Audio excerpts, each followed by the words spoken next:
What is going on, YouTube? I am Germ here. Clash, it's all the talk, it's all the rage of League of Legends in Preseason 10. It's what everyone's talking about, everyone's playing it, ton of people having a ton of fun, making good memories, hanging out with their friends, and dipping their toe into that competitive environment of League of Legends that we all know and love, kind of that LCS type feel, tournaments, the competitiveness, all that great stuff.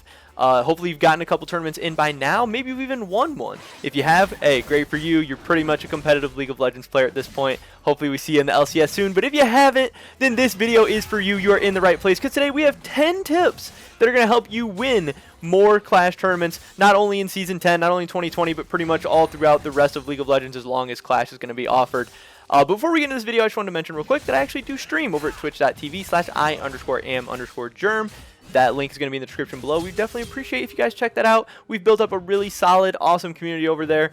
And yeah, if you check that out and want to join that, we would very much appreciate that. But with that being said, let's get right into today's video. The number one tip that I would give for Clash is you need to have 5 people with mics. I know that sounds very basic.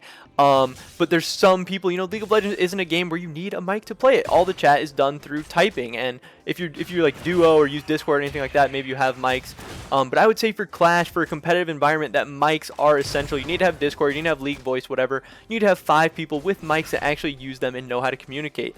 If you don't have mics, if you have someone that's like, oh, I don't want to put it in my mic, or I don't want to talk, or I just don't have a mic or whatever, you're definitely starting out behind the 8 ball, and you're going to be behind in terms of competitive play, chatting, setting up plays, all that stuff.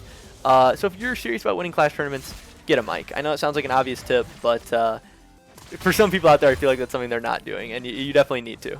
And tip number 2 is once you've developed a team of 5 people with mics, you need to start developing some team chemistry, whether it's playing solo queue together, hanging out, playing ARAMs, talking to each other outside of League, whatever. You need to have a team that actually enjoys playing with each other. If you just hate playing with each other, maybe you'll be succceul every once in a while, but you're not going to get the consistent, great team play, great things coming together on the Rift. If you have people who don't enjoy each other, people who aren't friends, aren't excited to be playing together, hanging out, actually playing League of Legends, because if you're not having fun, you're just not going to have a good time. It's not going to turn into wins. Tip number 3, I actually think this is a really big one. You should be scrimming in the days leading up to the tournament. You know, if you know you're going to play the Saturday or the Sunday tournament, whatever, Wednesday, Thursday, Friday, play some scrims. So my team actually at first tried playing flex queue, but man, flex queue, there are some animals in flex queue. No one's trying. Everyone's playing off role. Everyone's playing off champs, and we decided that was really terrible practice. But scrimming against other teams that are going to be playing in the Clash tournament that are of similar skill level to you, maybe even a little better, a little bit worse, can be really great practice. You have a chance to practice the tournament draft, and then you actually get to play against people who are on roll, on champion, trying their hardest, playing competitive drafts.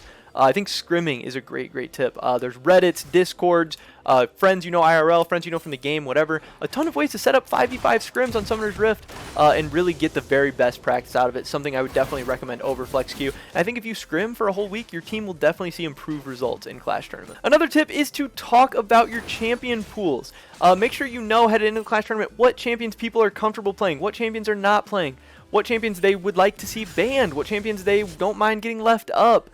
What positions everyone can play, because I think the competitive game is a little bit different than solo queue, and just because you can play one position really well in solo queue or one champion really well in solo queue, or you can't play it in solo queue, doesn't mean you can't play it in competitive environment or that you should play those champions in competitive or anything like that. Number 5 is kind of similar to that one. Number 5 is pick for the team. So this, I think, is something really different about competitive.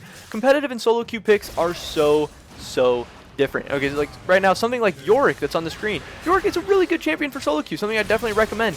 He's not a great champ for competitive. Something like Ornn, you know, champs that actually play for the team, utility, CC, big impactful ultimates, team fighting. These are things that are really great for competitive, and champions that need to play super aggressive and get in people's face and like 1v3 and stuff, those are much harder to execute in competitive when you're going to be isolated, soloed out, getting killed a lot. Sometimes safer, more impactful scaling champions with consistent DPS and stuff, they can often be better. So number 6, I'm going to say understand what the competitive draft is and talk to your team about like how your ideal draft would go, different ideas, different team comps and stuff like that. I think watching LCS, watching even the TCS is coming up, watching Twitch Rivals, having an understanding of how that draft phase works. Not Twitch Rivals because they didn't have the standard draft, but TCS is going to have competitive draft. Because you actually get 3 bans, then 3 picks, then 2 bans, then 2 picks. So it's way different. You need to understand what makes a champion first pickable, like with first pick on blue side. What position and what lane and what player you should hold that last pick for on red side. What's a good pick in the end of the first phase of the draft? What's a good first pick in the second phase of the draft? What's a good last pick?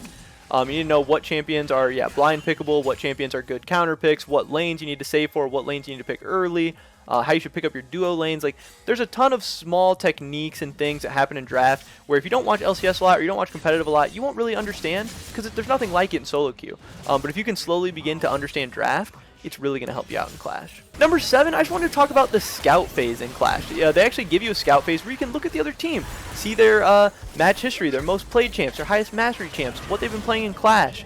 Use that time effectively. You get like 10 minutes, 5 minutes or something. Don't just blow that time off. Look at what the other team plays.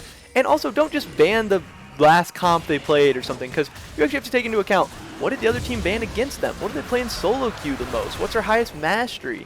And then you can just ban out one tricks or ban overpowered champions, stuff like that. But then there's also like a next level of thinking where you can actually leave open somebody's best champ that you want to bait them into picking, and you can have a comp or a strategy or a pick ready to beat them. There's all different sorts of ways to take it, and each team you play against is unique and very, very different. But definitely have some kind of strategy that you're using in that scout phase, and definitely don't just like go to the bathroom or get food or whatever during that break. Really use that scout phase effectively, and it'll give you an advantage in the draft and going into the game. Tip number 8, I'm going to say pick easy to execute comps. If you watch LCS, if you watch interviews with pro players, anything like that, you'll often hear that in LCS, teams lose because they had really good picks, they had a good composition, they had a draft they were comfortable with, but their team comp was so hard to execute. And when the pressure's on in a competitive environment, especially for people who have never played in that competitive environment before, they get stressed, they do whatever, they start to play worse. They can misfire on a couple things. And oftentimes in competitive, if all things are even and both teams are relatively of similar strength, the team with the easier to execute comp, lanes, a strategy, whatever, is often going to win more games than the other team. So that's something I would definitely keep in mind. If you're leaning towards a difficult thing to execute that you think might be good and a really easy thing to play that you think might be a little bit worse, but it's way, way easier and you're going to have more consistent results, lean with that more consistent thing. Number 9, I want to say, this isn't the best tip in the world, but I want to say that TPs and proper TP usage are really, really overpowered in a competitive environment. So I think having TP on your top laner, potentially even having TP on your mid laner. Some people like to take TP on their AD carries or supports if they have something like Unsealed Spellbook on their support. TPs are so good in a coordinated environment where you can call for them instantly and have 2 to 3 people show up in a lane. I really think Ignite takes a major backseat to TP, especially in top lane, but even in mid lane and potentially some other roles too in a competitive environment. So if you're leaning towards trying to snowball your lead with Ignite or something, or having that TP, and also using TP for big plays, not for TPing back to lane and stuff, actually helping out your teammates, winning fights, proper TP usage is overpowered in competitive. So consider taking more TPs rather than less. And finally, tip number 10, it's the most important one, I think, in my opinion. It's have a good time and don't flame. So many people, they get in this competitive environment, they want to win so bad. Obviously, we're playing these tournaments because we love winning. We want to take down the cup. We want to have bragging rights, all that good stuff. But man, in a competitive environment, as soon as you flame, your team is done. It lowers morale. It makes people not want to play with you. And it makes, not only you're going to lose that game, you might lose your whole team. You might lose... you might lose memories and things going forward where you're never going to get to even play again because no one wants to play with you if you're that toxic piece of shit or whatever. So even if stuff goes bad, even if someone makes a misplay, you're probably like silver, gold, or plat or something, you're all going to make a ton of misplays. Don't flame. Just try to find ways to come back in the game, even if somebody makes a really stupid play or something. Because in the end, if Clash is going on the whole season, you want to have a team to play with going forward. You want to win more games. Don't flame in scrims. Don't flame in the tournament. Try to have a good time. And by having a good time and actually enjoying what you're doing, I think you'll win more games in the long run than flaming and trying to fix your team's mistakes right then and there. And I think practice, scrimming and stuff will hopefully iron out some of those mistakes so you won't have to be flaming or mad as much or anything like that.